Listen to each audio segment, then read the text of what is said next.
Arizona Congressman, Chairman of the House Freedom Caucus, Andy Biggs.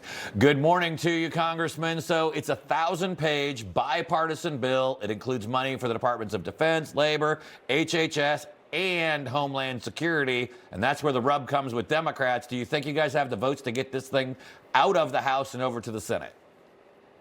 I think what's going to happen is Democrats are going to vote for this bill because they're getting some of their social programs. I mean, you're getting some of your transgender surgeries paid for still. How's that Republican? You're also getting late-term abortions. How's that Republican?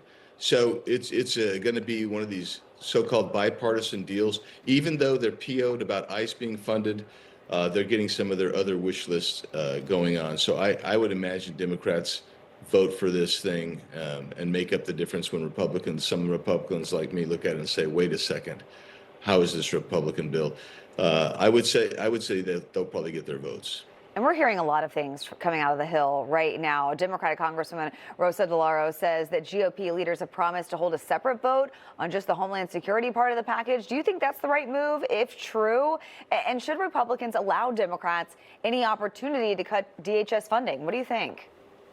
No, they shouldn't allow them to cut DHS funding. This should be a Republican bill with Republican priorities, consistent with the Republican platform. And that's not what's been negotiated here. Okay. So I want to shift gears now to Minneapolis. Obviously, you serve on the House Judiciary Committee. And yesterday, you guys got to hear from one of the people who helped expose the fraud in Minnesota, Nick Shirley. Take a listen to some of this testimony. Governor Walz has said he's been fighting fraud in Minnesota since 2019 and said the buck stops with him. I made this video to document the widespread fraud that has been taking place, as I truly believe all fraud is bad. When you see people making millions of dollars by committing fraud, it upsets everybody from all age demographics. Now, the radical left protests that we see going on in Minnesota have taken the fraud off the front page here recently, but it's still there, and it's not just limited to Minnesota. Are we ever going to see accountability and find out where these billions of dollars in taxpayer money went? Well, I sure hope so. I mean, look, there's been subpoenas for the grand jury for Governor Walz, Attorney General Ellison, Mayor Fry, and they're going to come before a grand jury and answer questions. But these people have to be prosecuted. There's been those on the bottom that have been prosecuted. That when I say the bottom, I mean the people that are actually taking the money straight up and defrauding it. But the bottom line is this. You have to keep your investigation going, get all the way up to the top of that pyramid, and then people have to be arrested and prosecuted. That is how you get accountability. That's how you deter people from doing this again. But we have to claw the money back.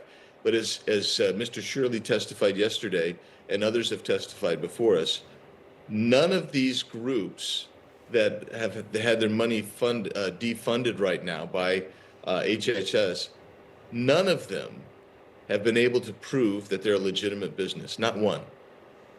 And we know it's a very busy week for you. You're also a member of the House Oversight Committee, and you sat on the panel to hold Bill and Hillary Clinton in contempt of Congress. I know you wrote on X that they must face the same consequences as Steve Bannon and Peter Navarro.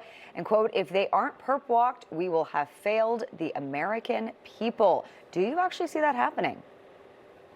I see it as a very real possibility. Here's what you have to consider.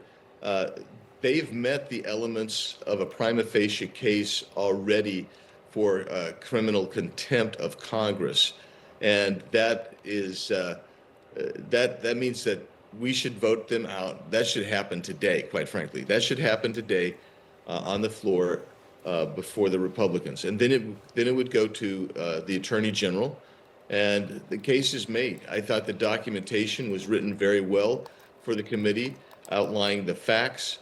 And then when you apply the law to it, it's crystal clear that they willfully disobeyed the subpoena. Yeah, pretty clear there. We'll see what are the next steps. So Congressman Andy Biggs, thanks for joining us this morning. Thanks for having me. Information. Truth